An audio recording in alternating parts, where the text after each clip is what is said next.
Hello there. What is going on, everyone? We are talking about Asmodee today because there has been some big news from Embracer Group as well as Asmodee getting a big cash infusion. We're going to talk about what that might mean and definitely going to do a little bit of speculation, but we'll get to the meat and potatoes of the story first, and then we'll kind of venture into what that might mean. If you guys are new here to the channel, I'd love to have you stick around. We talk a lot about tabletop games, and of course, we are doing our 12 days of Life Day giveaway all throughout December. So if you want to have a chance to enter to win any one of 12 amazing giveaways, you just have to be a subscriber or leave a comment on this or one of my videos. It's as simple as that. Also, patrons get extra chances, and anything that goes unclaimed will be then given away to patrons as well. So if I'll give you 30 days to see if you win anything, and I typically announce winners towards the end of my videos. It's a way to kind of encourage you to watch all the way to the end. So let's go ahead and just jump into let's talk about the news. A while back, Embracer Group made some waves by kind of saddling Asmodee with almost $1 billion in debt, or maybe €1 billion it was, but it was a really, really big debt. They were splitting up some of their debt and kind of branching off some of their companies and doing a lot of kind of restructuring. And I'm not an economist, so so I don't understand exactly how all of it works, but it was definitely a tall order for Asmodee, and this is one of those things that did lead to the decision to drop X-Wing and Armada faster than they were planning to do that. And it's a very interesting. It's been a very interesting time for those games. Meanwhile, Legion is getting an entire line refresh, and so it does kind of pose itself as relatively good news for Asmodee that they're getting a big cash infusion from Embracer Group following Embracer Group's sale of one of their other companies to the sum of approximately €400 million, which is about half of the debt that Asmodee has been settled with. Now, what it's reported that this is the plan of where all this cash is going to be redirected or put towards. You might think, well, are they going to just take all that and put it all towards their debt? Well, kind of. The current plan is for them to put about €300 million of that towards the principal of the debt right away. And by the way, Asmodee has been doing pretty good lately. They've had a number of properties that have been selling pretty well. Star Wars Legion has been historically a pretty good seller, despite other games like MCP and Shatterpoint kind of underselling. Legion has been one of Asmodee's top selling brands across, like even from Fantasy Flight, somehow even to AMG. But most of their money is not in miniatures. They're making a lot of profits off of board games.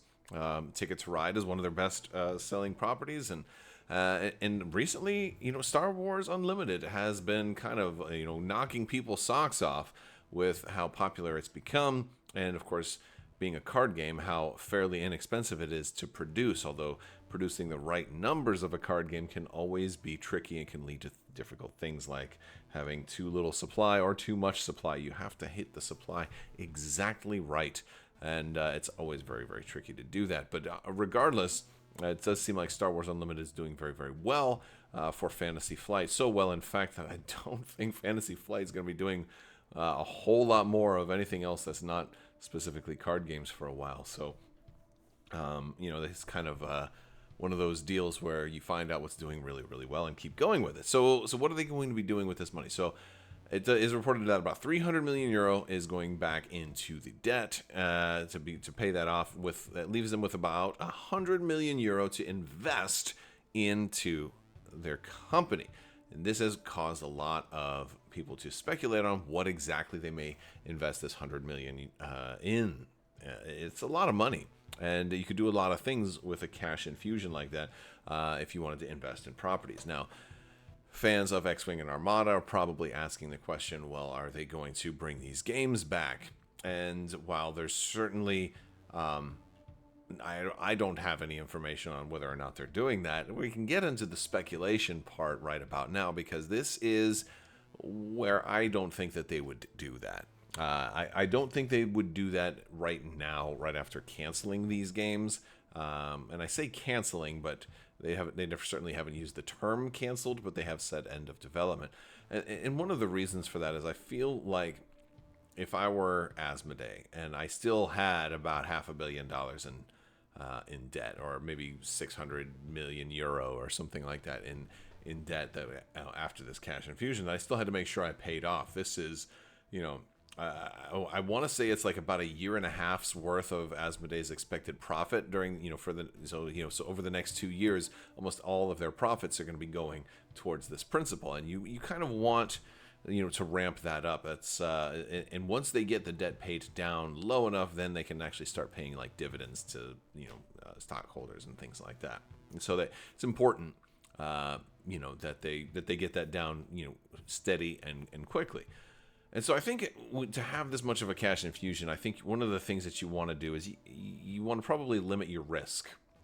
And on things like pre-painted miniatures, I'm not sure the profit margin's high enough because of the fact that they did just kind of juggle these properties from Fantasy Flight to AMG, where they were grossly mismanaged and unceremoniously flushed down the toilet. I don't think they'd want to pick them right back up, because I feel like consumer faith in X-Wing and Armada, as they are under AMG right now, is at an all-time low. I don't think people would expect them to do much of anything with those properties right now. And I think that's if they were to say, "Hey guys, we're bringing these games back," I think a lot of people would be like, "Yeah, screw you. We're gonna do our own thing. We're not giving you another dime." I think there's a lot of, maybe not everybody. There might be some people who triumphantly return and celebrate. And of course, it would depend on how it's done. So this is gross speculation that I'm just making. So I think it'd be too risky for them to try and do that. I think there is a path to do it, but it would be an expensive path, and I don't know if it would yield enough profits compared to other avenues.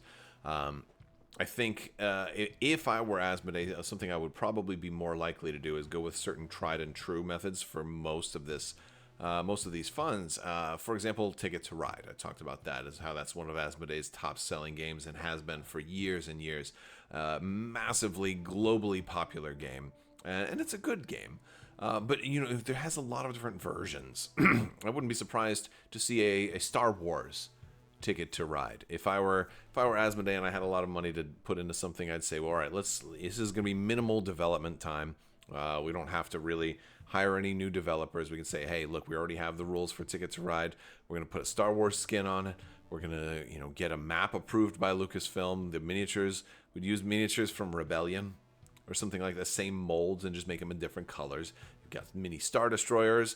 You could do Nebulons, you could do Corellian Corvettes, you could do Mon Calamari, and do them all in different colors, maybe even interdictors or something like that if you wanted to, and then have those as your little mini trains or pieces to connect along the Galaxy Row. And kind of use existing sculpts or something to that effect. I think it would totally work. I would do something like that. You wouldn't, you can have the same development team that's already, done Ticket to Ride and all of its, reskinnings, come up with like maybe one new mode of play or one new rule that makes this one stand out and makes it a little unique, despite it already being, a reskinning of a game. That would sell. I'm sure that would sell very, very well. So I would do something like that. I might invest a little more into FFG with Star Wars Unlimited to come up with, not necessarily to do too many more, expansions, rather than, the rate that they're putting them out now, which seems just great, but come up with other, some other tie-ins and maybe some other like promo card packs, or maybe, they have the Twin Suns format, which is like Commander. Maybe come up with some pre-con Commander decks that are things that can run in parallel to the game existing as is. They had those convention exclusive, really fancy card packs, and maybe do something kind of like how Magic the Gathering does Secret Lair, do something like that. Like limited time alternate art drops, things that would be convention exclusive but can be printed on demand only for a short period of time. Create a little bit of a market. There is definitely an emerging or a big market for games as an investment right now. where people are buying, gaming materials that they're never going to game with, that they just want to put them in a glass case and, sell them to somebody thinking that they're going to get the next Black Lotus or something like that, which is, it's baffling to me that, but it works. A lot of people like to do stuff like that. I personally don't. I like to actually play with my cards, I like to play with my toys, I like to play with my games and my miniatures, but some people like to collect them and frame them. And if you like that, more power to you. There's a market for that, and I feel like, investing in stable properties is largely what I would expect them to do. But there is always a chance they could turn around and say, let's get X-Wing and Armada going again. I think to do that, it would be very expensive because you'd have to hire developers. There aren't any Armada or X-Wing developers really, over at AMG, at least not ones that, that I feel like really want to be working on those games. I feel like the stuff that they were doing for X-Wing was so diametrically opposed to X-Wing that they just made a complete mockery of the rule system with what they've done. And it's split the community right down the middle on day one. It was just like the worst possible thing you could do. Absolute travesty of what they did with X-Wing. And I think that was one of the best things for Armada, that they never really took a hard look at the rule set and said, hey, this is a really good rule set. We should just ruin it. So I'm kind of glad they didn't do that. But, if they were to try to do something like that, I think the path forward would be to try to bring on some developers and have them be full-time developers. Maybe launch an Armada 2.0 or something like that. I don't know if that would it would all depend on who they bring on. If they could bring on some of the original talent, some of the original voices that have worked on Armada and X-Wing over the years, and maybe kind of relaunch them in a way that's a little bit more true to the original spirit of the games, then that would be I think a good gesture of good faith towards the community by bringing on some people that we could have a little bit of faith in. But I don't think they're going to do that, because an investment into your company is one thing, but bringing on a whole another team, salaries and benefits for a lot, multiple new employees to develop games that the community's faith is kind of shaken in, could be a bridge too far. Now, what I do think they may end up doing, and they may already be kind of working on already, and this is a good opportunity for them to do it, is to create a new spaceship game. Hopefully not under AMG, hopefully somewhere else, but it'll probably be under AMG. And I wouldn't mind seeing what they end up coming up with. But I think that they would probably end up doing a new spaceship game, and something that maybe is in between X-Wing or Armada, but one that doesn't feel exactly like either of the two. Maybe something that can give you slightly more ships on the battlefield, but it'll probably be something that's on a sprue, probably be something that you have to assemble and paint yourself, and they'd have to kind of find a way to try to market that to people and try to find a way to put tactical rocks on the Millennium Falcon. If they're maybe spaceships will always be flying through asteroid fields or something like that. I don't know how exactly they'd want to do that, but they'd want to capitalize on a lot of the stuff that X-Wing and Armada didn't have really development time to capitalize on. So a lot of the stuff from recent Disney Plus shows, I feel like there's a lot of things that you could do with all of that. And I think a lot of it would be focused on fighters and some of the semi-large craft, like freighter-sized craft. You see a lot of that. We see ships like that in Andor. We're going to see ships like that in Skeleton Crew, pirates and things like that. And so I think they'd kind of have a little bit more of an open-ended design to allow for a lot more inclusion of different types of ships that X-Wing and Armada never really were given the chance to do.